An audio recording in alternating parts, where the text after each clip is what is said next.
ইংরেজি টেন্স নিয়ে কি প্রায়ই একটা দ্বিধা কাজ করে? আর কোনো চিন্তা নেই।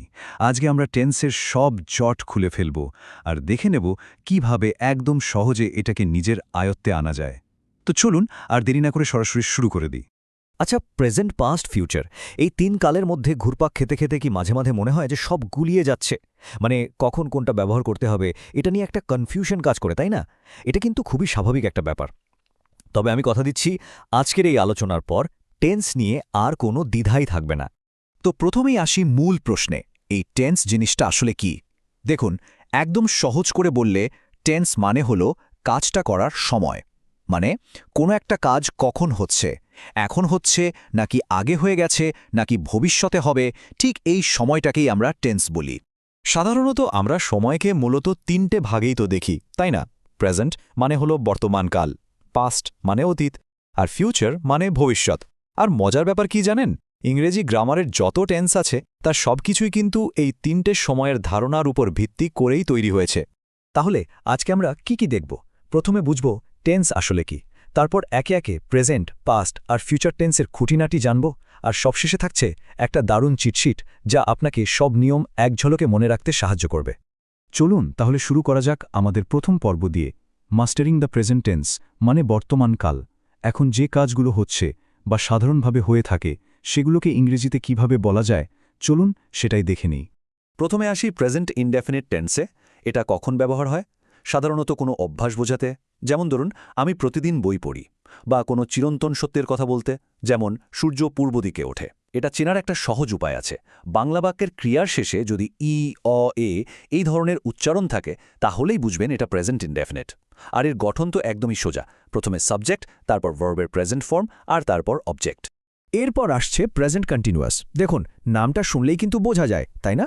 কোনো কাজ ঠিক এই মুহূর্তে চলছে, যেমন আমি কথা বলছি, এই রকম বোঝাতেই এর ব্যবহার। বাংলা বাক্যে তেছি, তেছো বা তেছে এই শব্দগুলো দেখলেই ধরে নেবেন যে কাজটা এখন চলছে। এর গঠনটাও খুব সহজ।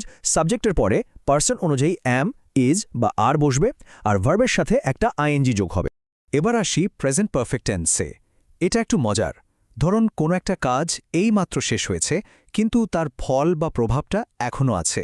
যেমন কেউ যদি বলে আমি ভাত খেয়েছি, তার মানে হলো তার পেট এখনও ভরা। এই রকম পরিস্থিতি বোঝাতেই এটা ব্যবহার হয়। বাংলাতে ক্রিয়ার শেষে ইয়াছি, ইয়াছো বা ইয়াছে থাকলেই বুঝবেন এটা প্রেজেন্ট পারফেক্ট। আর এর গঠন হলো সাবজেক্টের পর হ্যাভ বা হ্যাজ, আর তারপর ভার্বের পাস্ট পার্টিসিপল ফর্ম। আর প্রেজেন্ট টেন্সের শেষ ধরনটা হলো প্রেজেন্ট পারফেক্ট কন্টিনিউয়াস। আচ্ছা, কোনো কাজ যদি অতীতে শুরু হয়ে এখনও চলছে বোঝায়, যেমন ধরুন আমি সকাল থেকে কাজ করছি, তখনই এটা ব্যবহার হয়। এখানে একটা নির্দিষ্ট সময় ধরে কাজটা চলছে এটা বোঝানো খুব জরুরি। এর গঠনটা মনে রাখা দরকার। সাবজেক্টের পর হ্যাভ বিন বা হ্যাজ বিন, আর শেষে ভার্বের সাথে আইএনজি যোগ করতে হবে। বেশ, বর্তমানকালের আলোচনা তো হলো। এবার কি বলেন একটা টাইম মেশিনে চেপে অতীতে ঘুরে আসা যাক?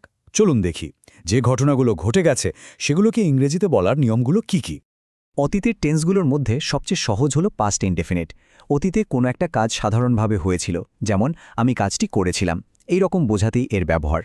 বাংলা বাক্যের ক্রিয়ার শেষে লাম, লেন, ল এগুলো থাকলেই ধরে নেবেন এটা পাস্ট ইনডেফিনিট। আর এটার গঠন তো আরও সোজা। সাবজেক্টের পর শুধু ভার্বটার পাস্ট ফর্ম বসিয়ে দিলে কাজ শেষ। আচ্ছা, এবার ভাবুন তো, অতীতের কোনো একটা নির্দিষ্ট সময়ে একটা কাজ চলছিল। যেমন গতকাল সন্ধ্যায় আমি টিভি দেখছিলাম। এই যে দেখছিলাম বা চলছিল, এই ভাবটা প্রকাশ করতেই আমাদের দরকার পাস্ট কন্টিনিউয়াস টেন্স। বাংলাতে তে ছিল, তেছিলাম, তেছিলে এগুলো হলো এটা চেনার উপায়।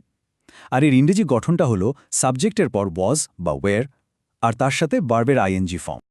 পাস্ট পারফেক্ট টেন্সটা কিন্তু বেশ ইন্টারেস্টিং। অতীতে যখন দুটো কাজ পরপর হয় তখন যে কাজটা বেশি আগে হয়েছে, মানে পুরনো কাজটা, সেটা বোঝাতে পাস্ট পারফেক্ট ব্যবহার করা হয়। যেমন ওই যে বিখ্যাত উদাহরণটা আছে, ডাক্তার আসিবার পূর্বে রোগীটি মারা গেল। এখানে রোগী মারা যাওয়ার কাজটা আগে হয়েছে, তাই ওটা পাস্ট পারফেক্ট। এর গঠনটা মনে রাখবেন। সাবজেক্টের পর একটা হ্যাড বসবে, আর তারপর ভার্বের পাস্ট পার্টিসিপল ফর্ম। অতীতের শেষ ধরনটি হল পাস্ট পারফেক্ট কন্টিনিউয়াস।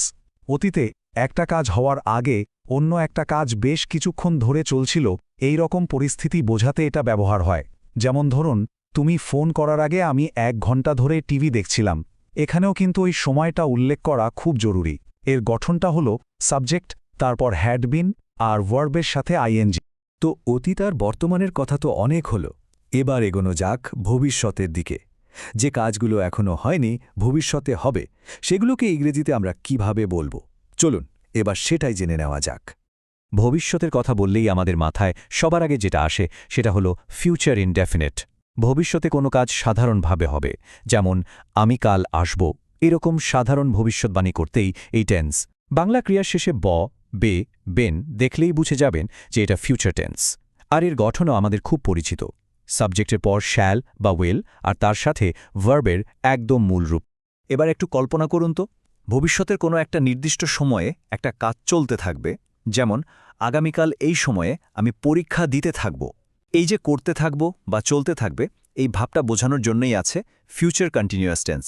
এর গঠনটা কি? সাবজেক্টের পর উইল বি আর তারপর ভার্বের সাথে আইএনজি।